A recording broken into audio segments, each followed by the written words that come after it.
මම මට දන්න තරමට සංඛ්‍යාලයකින් අනුව නිවාස ප්‍රශ්න විසඳනවා නම් ලක්ෂ එකමාරක විතර නිවාස හදලා දෙන්න තියෙනවා. හැබැයි අපි දන්නවා මේ ආණ්ඩුවකට තනියෙන් ඉතා ඉක්මනින් කරන්න පුළුවන් වැඩක් නෙමෙයි. ඒ නිසා දැන් අපි මේකට ආකාර කීපයක් තෝරන් තියෙනවා ආණ්ඩුව විදියට. එකක් තමයි ආණ්ඩුව කෙලින්ම මුදල් ප්‍රතිපාදන වෙන් කරලා නිවාස ප්‍රශ්න විසඳන්න මැදිහත් වෙන එක. දෙවෙනි එක තමයි ඉන්දියානු රජයත් එක්ක අපි ගිවිසුමකට අත්සන් කළ තියෙන නිවාස 10000ක වගේ නිවාස ප්‍රමාණයක් හදන්න. ඒ ප්‍රශ්න ඉන්දියාවත් එක්ක අපි විසඳ ගන්න කටයුතු කරමින් ඉන්නවා. ඒ වගේමයි ඊතර රටවල් වල ඉන්න ස්වේච්ඡා සංවිධාන විසින් මේ නිවාස පද්ධති අලුත් කරමින් අද ලෝකෙට ගැලපෙන නිවාස පද්ධතියක් හදා දෙන්න කටයුතු කරමින් ඉන්නවා.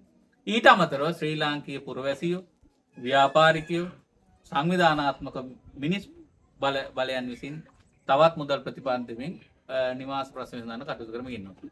මේකෙදි අපිට තියෙන ප්‍රශ්නේ තමයි නිවාස ප්‍රශ්න විසඳන්න යන්න තියෙන බාධා ගොඩක් තියෙනවා. එකක් වතු සමාගම් සහ වතු පුරවැසියා අතර ලොකු පරතරයක් තියෙනවා. ඔවුන්ට ඉඩම් පිළිබඳ අයිතියක් වත් ඇතුලේ නැහැ. ඒ නිසා අපි කොයිතරම් ප්‍රාර්ථනා තිබුණත් කොයිතරම් මුදල් ප්‍රමාණයක් ඊතරින් ගත්තත් විදේශ රටවල් වලින් ගත්තත් ආණ්ඩුවෙන් සැලසුම් කළ මුදල් දෙන්න ගියත් ඉඩම් බේරා ගැනීම සඳහා ප්‍රශ්නයක් තියෙනවා. ඒ නිසා අපි දන්නවා ඉන්දියානු නිවාස 10000 අපි හදන්න යන්නේ දැන්ට තියෙන ප්‍රශ්නයක් තියෙනවා. වත්තේ වැඩ කරන කෙනෙකුට පමණයි ඉන්දියානු ආධාරයට නිවාසයක් අපිට දෙන්න පුළුවන්කම තියෙනවා. ඒ වගේම අවුරුදු 5ක්වත් වත්තේ වැඩ කරපු කෙනෙකුට පමණයි නිවාස හිමිකමකට අයිතිවාසිකම තියෙනවා. ඒ වගේ කොන්දේසි ප්‍රමාණයක් එක්ක තමයි මේක යන්නේ. ඒ නිසාම තමයි මේක සංකීර්ණයි.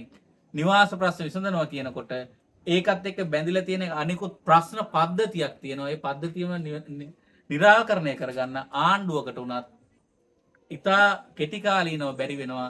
යම් කිසි මධ්‍යකාලීන වැඩපිළිවෙලක් ඔස්සේ ආරවුල් විසඳා ගනිමින් තමයි යන්න තියෙන්නේ. ඉතින් අපි ඒකට අදාළ මූලික පියවර තියලා තියෙනවා. ඉතිහාසයේ අවුරුදු 5කදී 10කදී හදාගන්න බැරි වෙච්ච නිවාස ටික අපි එක අවුරුද්දක දැන් 2025 අවුරුද්දේ හදන්න පටන් ගන්න තියෙනවා. 2026 අපි 2025 වගේ තුන් ගුණයක නිවාස ප්‍රශ්න විසඳන්න සැලසුම් කරලා තියෙනවා. ඒ නිසා අපි ඉතාමත් අවබෝධයෙන් සැලසුම් සහගතව ආණ්ඩුවක් විදියට කටයුතු කරමින් ඉන්නවා වතු කරේ නිවාස ප්‍රශ්න විසඳන්න. එතකොට දැන් අයවැය එනවා ඉස්සරහදී අයවැය.